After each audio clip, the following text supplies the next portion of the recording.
Everyone, it's Monday, November 23rd, and it's the first day of the lockdown here in Toronto and in Peel. So we thought we'd come on. We've been getting a lot of questions and texts wondering how the recent announcements are going to change the real estate market. And for the most part, it's business as usual.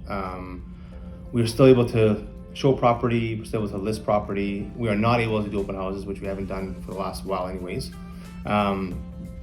And when we're showing property, we're following all the same kind of protocols and safety measures that we were following before. So shoes off in the house. We're signing disclosures prior to entering the home, making sure that the buyers haven't been out of the country. If they have been, they've quarantined.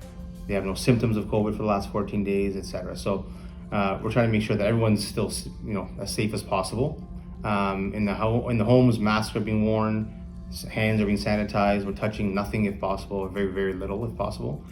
So it sounds like all these changes have really been, implemented to try and address the areas that are higher probability of contact. So obviously hasn't affected the essential services, and real estate is an essential service. So for the most part, we're business as usual here. So if you do need to buy or sell, you're able to do so. You can contact your agent, and they should be able to walk you through that process. So no real reason to be overly concerned if you have to buy or sell right now, okay? It's also important to remember that in times of uncertainty, there's opportunity.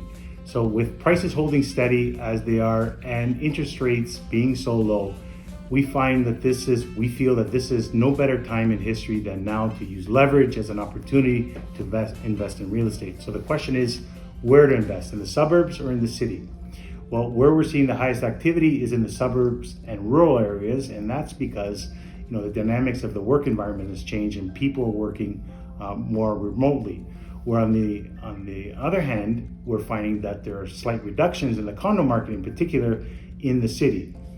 So if working remotely is becoming a reality for you, and proximity to the city is no longer an issue for you, and further, you do want that extra space, or you do want to move further out, this is an opportunity to do so because prices are trending upward. So you want to stop the bleeding and get in there as soon as possible.